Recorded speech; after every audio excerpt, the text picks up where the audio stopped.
depression are so fake. That is how most people react to someone who's struggling with depression. Hi and very good evening. My name is Aisha Mesara binti Azrasani, and today I am going to talk about a serious mental health issue called depression.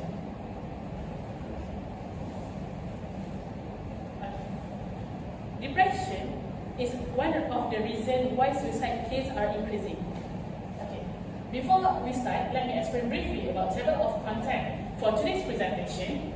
The first one I'm going to talk is about introduction of depression, second, depression statistic, third, types of depression, fourth, causes of depression, fifth, impacts of depression, and lastly, ways to cope with depression.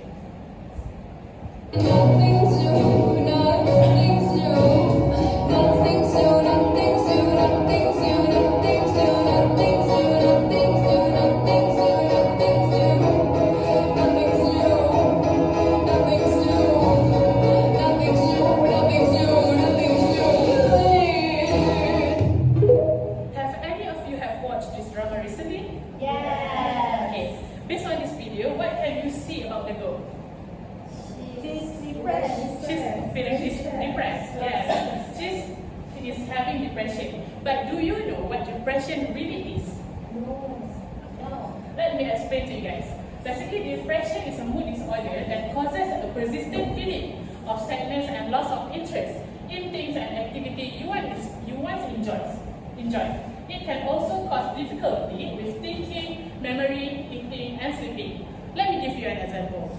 Basically, you used to love to socialize with others, but when you are having symptoms of depression, you tend to be alone more than being socialized with others. Okay, let's move on to the next slide. Why this topic matters to me so much? Basically, because nowadays many people look down on those who have depression, assuming they are just overreacting or seeking for attention. They don't realize on how serious depression can be, or how many people, especially teenagers, have lost their life because of it. That is why I chose this topic, to explain what depression really is and to spread more awareness about it. Next. Okay, let's move on to the statistic of depression. As you guys can see, over 322 million cases of depressive disorder has been reported by WHO.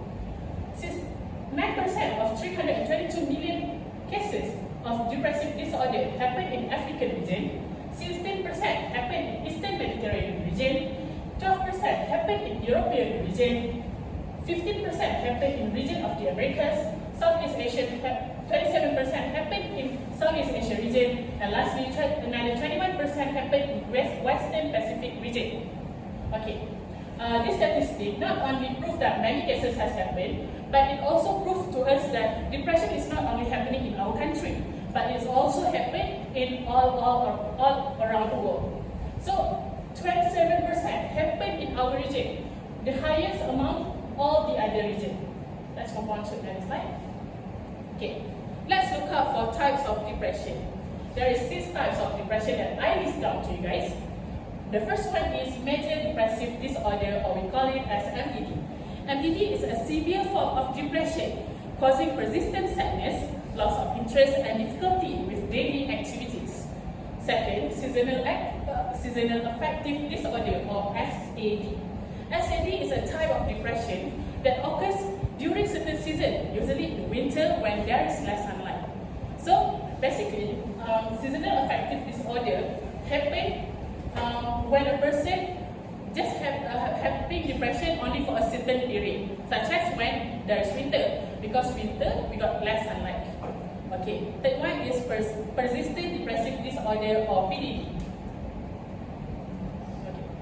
A long-term chronic form of depression lasting for at least 2 years, often with milder but ongoing symptoms. PDD, we also call it as dysthymia. Next, postpartum depression, or PPD. Depression that develops after childbirth, affecting a new mother's mood, energy, and ability to care for herself or her baby. Next, bipolar disorder, or manic depression. A mood disorder involving alternating periods of depression and elevated moods, which is we call it as mania or hypomania. Lastly, psychotic depression. Psychotic depression is a severe type of depression that includes symptoms of psychosis such as impersonations of delusional thoughts. Next, let's move on to causes of depression. There is four factors that can cause depression. The first one that I'm going to talk is biological factors, second, environmental factors, thirdly, psychological factors, and lastly, hormonal changes. Okay, for biological factors, there is imbalance of brain chemicals and genetically inherited. Okay, for imbalance of brain chemicals such as serotonin, dopamine, and norepinephrine play a huge role in brain function. Serotonin functions is to regulate mood, sleep, appetite, and pain perception, while dopamine is to control motivations, reward, pleasure, and movement. In addition, norepinephrine is involved in alertness, the stress response, and energy. A lack of these brain chemicals can prevent the brain from functioning normally and may cause severe impacts on an individual and society. Next, let's move on to genetically inherited. Genes can be passed down from parents to children. Some people inherit genes that affect how neurotransmitters work. This may cause the body to react more strongly to stress, making it harder to recover from emotional challenges. Next, studies show that about 40 to 50% of the risk for depression can come from genetics, as some diseases like thalassemia also inherited by the parents or by the family. So same goes to depression. Depression can also be genetically inherited. Let's move on to another slide. Environmental factors. There's two environmental factors that I list down, which is the traumatic events and loneliness. As we all know, most common depression happens due to traumatic events. Traumatic events such as abuse, sexual harassment, accidents, loss, or violence can cause intense sadness or fear in a person. Trauma can affect the brain stress and mood system, which worsens the body's condition. Lastly, I'm going to stress from trauma can wear down mental resilience and increase the chance of depression. Basically, if you, as an example, if you are growing up in a broken family where you are being abused, then when you grow up, you tend to have the symptoms of depression. Next, loneliness. Without friends or family to talk to, people may feel isolated and unloved. Loneliness can cause overthinking and self-blame, leading to feelings of hopelessness. Feeling unwanted or disconnected can reduce confidence and self-worth. People who feel lonely often have no one to express their feelings to, causing them to keep their problems to themselves, which can lead to depression. As an example, people in COVID-19. As we can see, people in COVID-19, some of persons that live away from their family or live alone, they tend to have depression due to they are being alone. They cannot socialize with others. So it makes them having the symptoms of depression. Let's move on to the next slide. Let's look up for psychological factors. Negative thinking pattern. Negative thinking such as blaming yourself or feeling like you are not good enough can lower self-confidence. People who always think negatively often believe that one failure means they are failure, even when that is not true. They don't allow themselves to prove that they are better than the others. These thinking patterns can change on how the brain processes emotion, increasing the risk of depression. Meaning that when they think they are a failure, means they will always think they are failure, while they are not. They are better than what they think. So that's why we are encouraged to think in positive way compared to thinking in negative way. Next, let's move on to low self-esteem. People with low self-esteem often see themselves as worthless or inadequate. They tend to blame themselves for mistakes or failures, even when it's not their fault. Believing they can succeed makes it harder for them to try new things or solve problems. Fear of rejection or judgment can lead them to avoid others, causing loneliness. Over time, these feelings build up, lowering their mood and increasing the risk of depression. Next, hormonal changes. Childbirth. This is what we call postpartum depression, which is after giving birth, levels of estrogen and progesterone drop suddenly, affecting mood and emotions. New mothers often experience exhaustion, which makes it harder to control the emotion.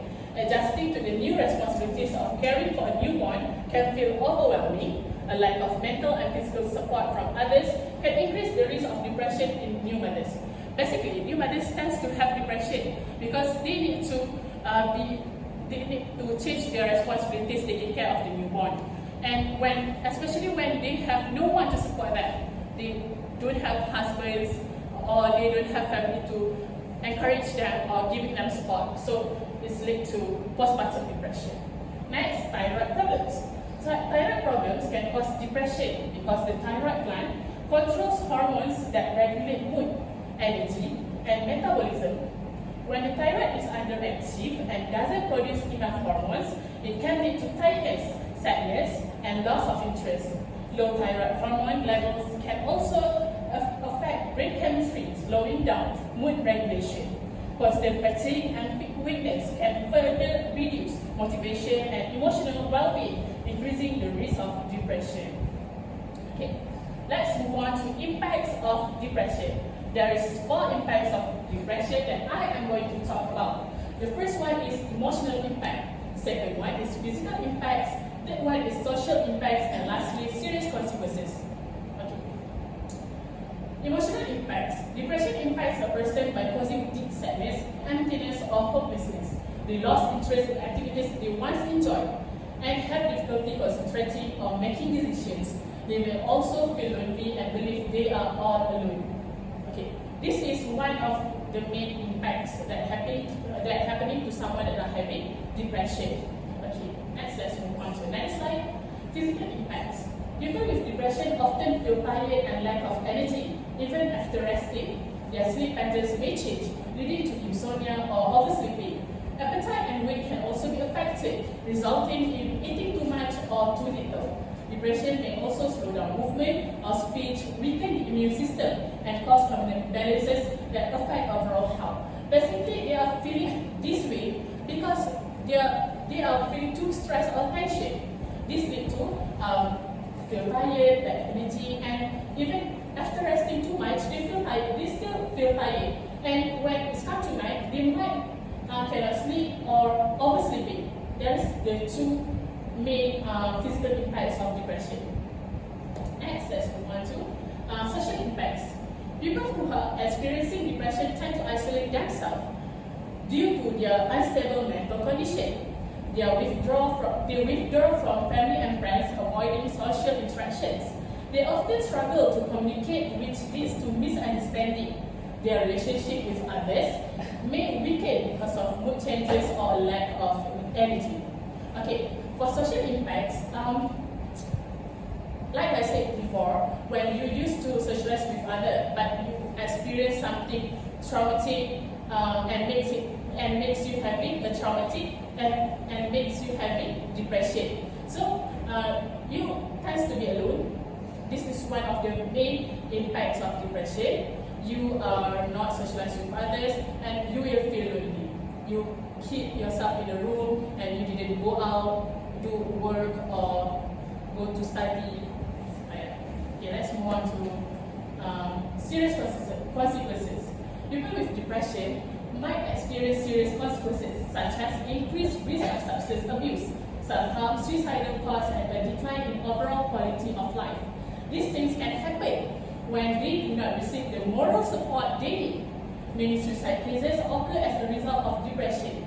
Okay, for serious consequences, some people that are having the symptoms of depression, they might take the substance abuse. They might take a harmful substances such as drugs, or they tend to smoke a lot. Why? Because they think taking drugs or smokes a lot makes them feel better. While it does make them feel better, but only for a while, but give them a huge health impact. Okay, and they also think when they take drugs, they can run away from the real problems that they are facing right now. So that's why they take the harmful substances. Let's move on to ways to cope with depression. Okay, of course, when we are having depression or the person we love are having depression, we need to help them. We need to help them get out from the depressive condition. So the first thing that we can do to help them is seek for professional help. The second one is take care of body health. Third one, stay away from unhealthy habits. Fourth, reach out to a trusted person and build positive habits. Let's move on to another slide. For seek professional help. One of the most effective ways to cope with depression is by seeking professional help. Talking to a doctor, counselor, or psychologist can help you understand your condition better. Therapies such as cognitive behavioral therapy, CBT, can teach you on how to manage negative thoughts, while medication may be prescribed to balance brain chemicals and improve mood. So, of course, there is a person that can help you the most, which is psychiatrist. Psychiatrists can help you to understand your feelings better. You can, if you are having depression, if you express your feeling to the psychiatrist, that psychiatrist can help you to get out from the depressive zone. Okay, next, reach out to a trusted person. Sharing your feelings with someone you trust can make a big difference. Opening up to a friend, family member, or support group helps reduce feelings of loneliness. It allows you to express your emotion instead of keeping them bottled up, and their understanding or advice can provide comfort and encouragement.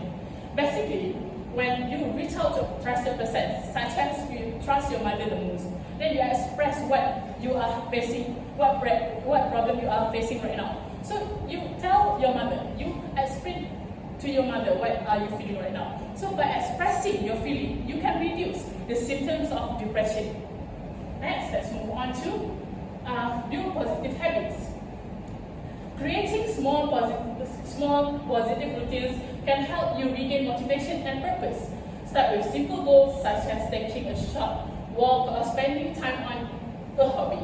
Practicing mindfulness, journaling, or relaxation techniques can help you manage stress and stay present. These small actions can lead to gradual emotional improvement. So when you build positive habits such as you're going for exercise, then it will help you